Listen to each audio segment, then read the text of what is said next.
Hey everybody, Josh Ziering, co-founder and chief pilot of KittyHawk.io here at Falcon Field in Arizona with Ron Byer, helicopter instructor extraordinaire, who is probably unadvisedly going to let me fly the Sakari SVH4. It is a helicopter training platform. I don't know if you can see it behind us here, but it is actually on a platform. You can't actually take it off, but that probably won't help me that much. So, Ron, let me ask you a question. Yep. How do you think I'm going to do here? You've taught hundreds of people how to fly, and I have 0 hours experience. So I think you're going to do fine.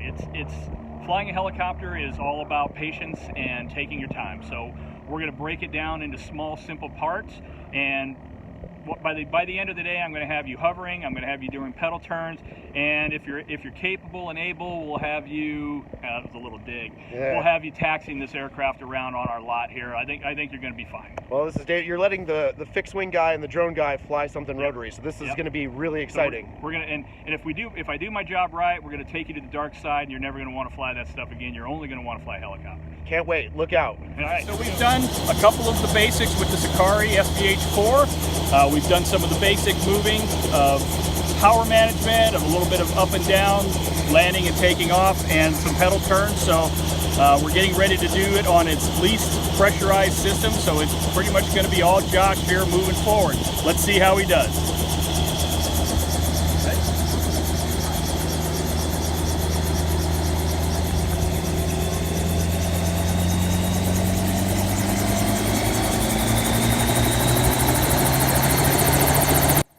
Rather than subject you to the crazy loud and annoying helicopter noise, I figured I'd kind of narrate some of the things that I was working on here. So this was kind of the first part of the training where you're really just trying to make sure that you have the ability to maintain your altitude and your heading. And while that sounds really easy, it's actually surprisingly difficult. Every time you adjust the pitch, the aircraft actually changes heading, and so your feet need to get busy. We were doing 4-point turns. What we would do is every 90 degrees stop the aircraft, and every 90 degrees go again. And so this was a great way to kind of get a sense of how do you control the tail. And you'll notice, Ron's actually walking around with me. So having good tail control is super important. Otherwise, it could potentially be a bad time. Really enjoyed this, and this was kind of a good way to start without getting too crazy and in the weeds all at once. And then obviously making sure you get the money landing is the key to any good flight. All right, so Josh did pretty well. He was at the least setting right now, but one thing he has right now is the deck is still attached to the ground. So we've gone through some of the basic training on it so far. Now we're going to shut down, we're going to take a quick break, and then we're going to come back. Recognize this is not a simulator. It is a flight training device. So the helicopter, as you can see, is moving. It's suspended by the fixture that it's set up in. But it is flying, it is torquing, it is twisting, it is doing everything that a basic helicopter pilot would learn. So what we're going to do now is we're going to shut it down, we're going to take a quick break, then I'm going to release the deck. Now we're going to go through that process again of moving the aircraft this time, so we're going to get a little taxi action. So it's safe because it's set up in that bracket system, so it's not going to let you get out of control. And that's the idea of the trainer, to learn these basic skills so once you move into the big helicopter, it's an easier transition. We'll see you in a few minutes. Perfect. Hey, so just spent 20 minutes in the SVH4, and number one, I think I love rotary aircraft now, but I told you. Ron, you're bringing me to the dark side, but Yeah. number two, it was surprising at how much control authority it had for such little inputs. It was really interesting to say, wow, I'm going to move the stick. I'm going to think of moving the stick to the left and just move to the left. So extreme. It was awesome. So I'm super psyched. Good. This is going to be fun. What are we going to do next, Ron? What we're going to do next is we're going to take a short break, and then I'm going to recharge the system. We're going to release the base, so now the aircraft will be movable. Movable, is that a word? Movable is a word. Mobile. So right now it's attached to the deck, so we contained the amount of movement that the aircraft could have. So now what we're going to do is we're going to release the deck, recharge it up a little bit so that the flight controls are a little more tense, because once it starts moving, it's real intense. So we're going to gradually get him to the point where we are right now on the tension of the controls, to where he's moving the aircraft all by himself with the least amount of tension, and he's basically flying. Then once we get done, we're going to go fly the real thing. We're going to go out and do a quick flight, and then come back and talk about that. Oh boy. So having completed the ability to just kind of understand the controls, Ron has, in his infinite wisdom, removed the ability to remain in one place. So now this party's on the roll. So we're going to see what happens now. Okay, so as you can see, Josh is in the aircraft. We're ready to go. So we're going to have what he's going to do now. The deck is loose, so the aircraft will move. We're going to start working on that transition of the 3 aircraft moving around, and we'll see how he does.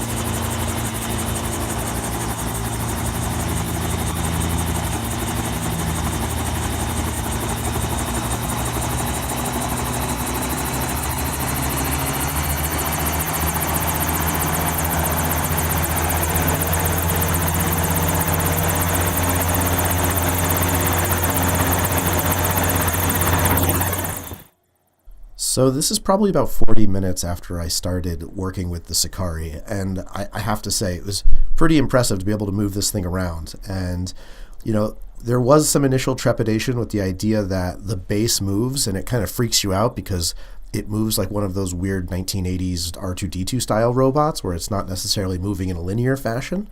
But if you stop looking at the thing, it makes a big difference. And as you're kind of moving around, you have the ability to get a sense of how the helicopter's performing. Now, the one thing that did trip me up a little bit, though, is that there were cracks in the tarmac. And so you'll see, like right now, exactly, you kind of get stuck in this crack, and you need to give it a lot of control to get out of the crack. That initially gave me some headache because I was worried about moving the stick too much. I had just spent the last 45 minutes training myself to actually under control the aircraft. And now I'm like, all right, let me just keep pushing the stick forward until this thing moves. So you can kind of see how that might be weird for somebody new, but on a flat surface, I'm sure this would be an amazing experience where it's just feather light. I was not afraid to get a little handsy with the stick once I figured out that, yeah, I just need to get out of this little divot that I'm resting in, and that really made a big difference. And once I kind of got it going, I was really kind of excited to start doing sideways hovering and taxiing from place to place. So all in all, I have to say my experience with the Sakari was awesome, and I would love to spend a couple more hours getting the hang of it so I could cruise this thing around the airport. Really cool stuff. Really cool.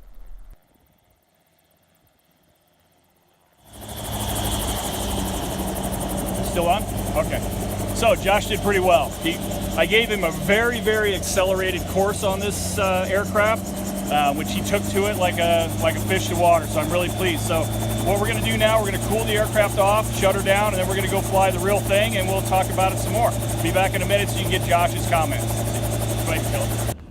Wow, that was significantly harder than I thought it would be. Yeah. But I have to say, it is really interesting to see how all of the systems interact with each other. And as a drone pilot, when you're kind of on the other end of this really beautifully computer-controlled flight system, you fail to understand the nuances of how things interact. It was different, Ron. It was very different, but you did extremely well. Like I said earlier in one of the earlier clips, I gave you a very accelerated course. Normally what you did today is going to be an hour or two before we get to that kind of flying, depending on age, ability, all sorts of different factors that come into play. You know, we move the training based on how you progress. So you did really, really well today. I'm anxious for us to go fly in the real thing and see how you do there. Let's go fly something new. Let's go fly something new. Do it.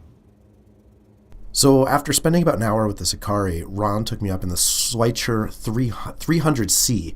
This is just an awesome aircraft. And I have to say, it was more fun than flying the Sakari by far because it was just a little heavier on the stick and you could get a sense of really what it was doing just a little bit easier. And the thing that I think I'm realizing I like most about helicopters is the sight picture is amazing. You don't have to worry about like kind of being in a tail dragger and doing sideways taxis. You don't even have to worry about taxiing. You just pick up and go. It was a ton of fun, and then kind of coming back in for this landing where the Sakari's sitting on the ramp and I had just gotten done flying the Schweitzer out in the desert was just an amazing way to end the day and really made for a memorable experience. All right, so we just wrapped up here in the Schweitzer 300, and it's a gorgeous aircraft. We took the doors off. It's a beautiful day for flying. Definitely. And Ron, how'd we do? We did fantastic. So based on our training with the flight trainer, the Sakari trainer, we went out, got Josh on the flight controls, did really well with that. Then we went into our hover area out in the practice area. And within a couple of minutes, I had him hovering. The normal brand new pilot that we've had out there that we only have a couple of hours on, the pendulum process, the swinging of the aircraft around, we didn't have any of that because of the kind of the training we did on the Sakari. That penduluming problem and the feeling of control was already there. So I'm really pleased with Josh's performance. He did really well. If we were continuing on with flight training, the next phases we'd be moving on would be just positions, body positions in the aircraft, locking down the movement of the helicopter, and then more precision with the hovering. So, you know what, I have to say it's been a great day, lots of helicopters, and as much as I'm loath to admit it, I think us drone folks can learn a lot from our full-scale brethren. So thank you to Ron and Canyon State Aero. It's been a great day, and if you're looking for some helicopter flight training, might I recommend these guys? They know what they're doing. Cool. All right. Thanks, Ron. Thanks for coming and watching with us today. So, can a drone pilot fly a real helicopter? I think the jury's still out. For me, I know that it humbled the hell out of me. Those two aircraft put me through the paces. I was sweating bullets by the time we were done, and I don't know if you can tell, but I look ragged. It was an amazing opportunity to get to play with these things and get a shot at flying something real. I want to take this opportunity to thank Canyon State and Ron for the awesome help in learning how to do this. And when it comes down to it, it doesn't matter what it does. If it flies, I love it. As always, if you have comments, feedback, or questions, feel free to put them below. And as always, fly safe. Thanks.